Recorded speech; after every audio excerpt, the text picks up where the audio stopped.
Ito na nga yung part 2 ng ating La Union escapade mga mare, kaya eto isasama ko kayo sa mga lugar na pinuntahan namin dito. Kalman nyo lang ulit yung mga sarili nyo mga mare dahil mahaba-haba nga to, nakbaka.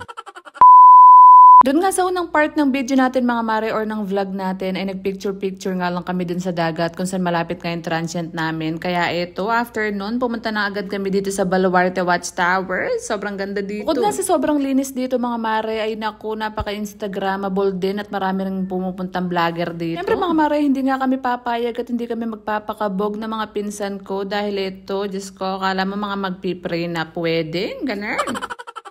Pagkatapos nga nila mag-video-video dyan sa labas mga mare, pumasok nga kami dito sa loob para nga magpa-picture din. Ito nga yung mga picture namin sa loob mga mare, sobrang ganda talaga ng kuha ni ate. Nagbayad lang kami na magkano mga mare dun nga sa nag-picture sa amin dahil solid naman yung mga kuha niya. After namin pumunta sa Baluarte mga mare, pumunta nga kami dito sa bahay na bato at sobrang ganda nga rin dito. Sobrang linis din mga mare, kaya nga mapapawaw ka na lang talaga dahil tabi lang to ng dagat. Solid din naman pala mga mare yung 6 na oras namin pagbabiyahe at yung pagsakit ng puwet namin makarating lang dito, nakbaka. Siyempre mga mare, dahil nandito na rin kami, humanap nga kami ng place na wala masyadong tao dahil ito si Mr. sobrang nonchalant. Siyempre mga mare, magpapabebe muna ako dahil minsan lang siya nandito. Chares.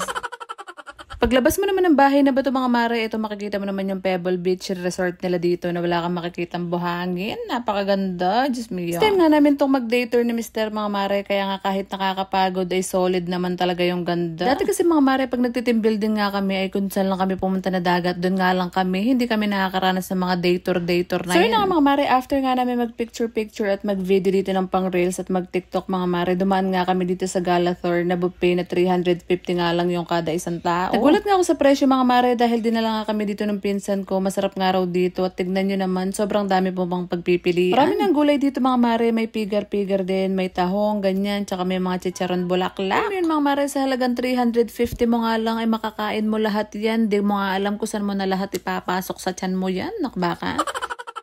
Lahat nga ng mga gusto kong kainin ngayon mga mare, kinuha ko na lahat, pati yung mga alimasag dahil paborito ko yan. Pag pumunta nga kayo sa LU mga mare, pumunta na kayo dito dahil tignan nyo naman yung view. Diyos ko, napakaganda. Kakain ka sa ganitong lugar, tapos mura mo lang babayaran, 350 pesos lang, ganun. Galing na kasi dito yung mga pinsan ko mga mare dahil may hiling nga silang mag-day tour, ibang-ibang lugar nga pinupuntahan nila. Kaya nga Diyos ko, dahil hindi kami sanay, sobrang napagod talaga kami ng sobra. At dahil galing pa nga kami sa Pampanga mga mare at madaling araw pa lang ay bumabiyahe na kami. Pagdating nga namin dito ay sobrang gutom na talaga kami. Alas 2 na ata ng hapon din mga mare nung nakapunta nga kami dyan. Kaya ito, Diyos ko, ang dami na naming nakain. Nag-take 2 pa talaga kami. Ganito ba naman lagi mga mare yung mga pupuntahan mong lugar? Diyos ko, ayoko na magtrabaho. Gusto ko na lang pumasyal ng pumasyal.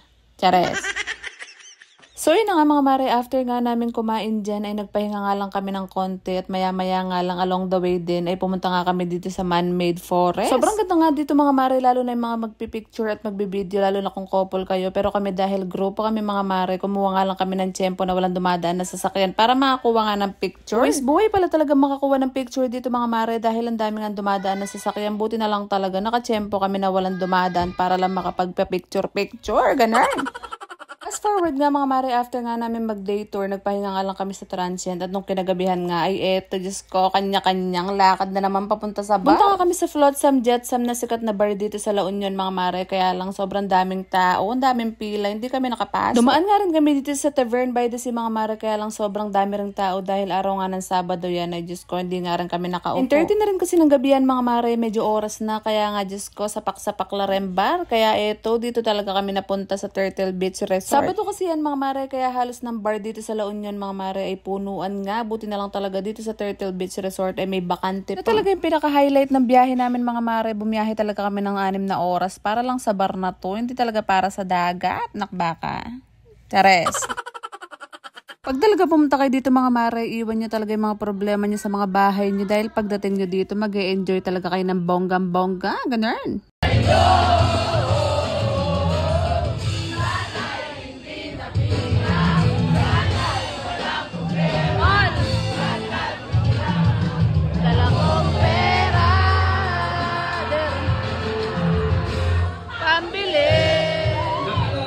O diba mga mare, pumasok nga kami ng alas 10 ng gabi dito, mga alas 12 or alauna na ata, dyan nakatono na kami.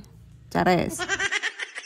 Pag nag-Elyo nga kay mga mare, wag lang kayo basta sa dagat pumunta dahil nandito talaga sa baryong saya, nakbaka. At kung bibigyan nga ulit kami ng pagkakataon mga mare na makabalik dito, ay Diyos ko, babalik talaga ako kahit bukas na.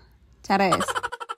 Diba? Sabi ko sa inyo mga mare, sulit na sulit talaga yung 6 na oras na biyahe namin dito. Kaya nga kung napanood mo to hanggang dulo mga mare, ito na nga yung sign para mag-Elyo na rin kayo. Yun lang muna chika for today's video mga mare. Maraming salamat sa panonood.